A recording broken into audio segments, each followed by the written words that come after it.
एक समय की बात है, वृंदावन गांव में एक छोटा लड़का कृष्णा रहता था। वह साधारण बच्चा नहीं था। वह शरारती, खेलने में मस्त और प्रेम से भरा हुआ था। कृष्णा को मक्खन का बहुत शौक था और मक्खन के साथ उसकी शरारतों ने उसे माखन चोर का उपनाम दिलाया। कृष्णा अपने पालक माता पिता नंदा और यशोदा के साथ रहते थे। यशोदा रोज ताजा मक्खन मंथन करती थी और उसे मटकी में भरकर ऊंचाई पर लटका देती थी ताकि वह सुरक्षित रहे। लेकिन कृष्णा अपने पसंदीदा खाने को पाने के लिए किसी भी हद तक जाने के लिए तैयार थे। एक धूप भरे सुबह कृष्णा ने अपने दोस्तों को इकट्ठा किया और एक योजना बनाई। मक्खन की मटकी बहुत ऊंचाई पर है, मैं अकेले नहीं पहुंच सकता, चलो हम सब मिलकर इसे प्राप्त करते हैं, उन्होंने कहा। लड़के हंसी के साथ सहमत हुए। कृष्णा के दोस्त एक मानव पिरामिड बनाए। एक लड़का दूसरे के कंधे पर खड़ा हुआ और कृष्णा सबसे ऊपर चढ़े।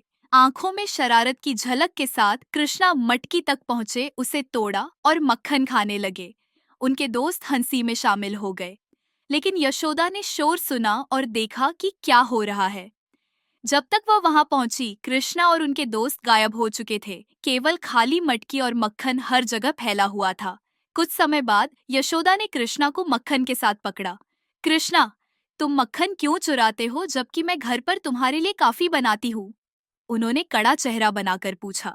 कृष्णा अपनी बड़ी मासूम आंखों से उनकी तरफ देखा और कहा, माँ, मक्खन तब और भी स्वादिष्ट लगता है जब मैं इसे अपने दोस्तों के साथ बांटता हूँ। यशोदा गुस्सा नहीं रह सकी। वह हंसते हुए कृष्णा को गले लगा लिया और उनके प्रेम से उनका दिल पिघल गया। कृष्णा का मक्खन के प्रति प्रेम और उसकी शरारतें गांव में हर किसी को खुश कर देती थी।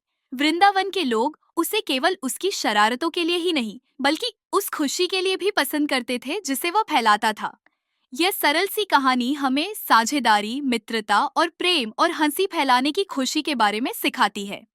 कृष्णा की छोटी छोटी शरारतें हमें जीवन की सरल खुशियों को संजोने और दूसरों के चेहरों पर मुस्कान लाने की याद दिलाती है। और इस तरह कृष्णा की मक्खन चुराने की कहानियां प्रसिद्ध हो गईं और वृंदावन के लोग उस छोटे लड़के का जश्न मनाते रहे जिसने उनकी जिंदगियां रोशन की। कहानी से शिक्षा: दोस्तों और परिवार के साथ चीजें बांटना उन्हें और भी आनंदित बनाता है और एक दयालु दिल किसी भी पल को खुशियों में बदल सकता है।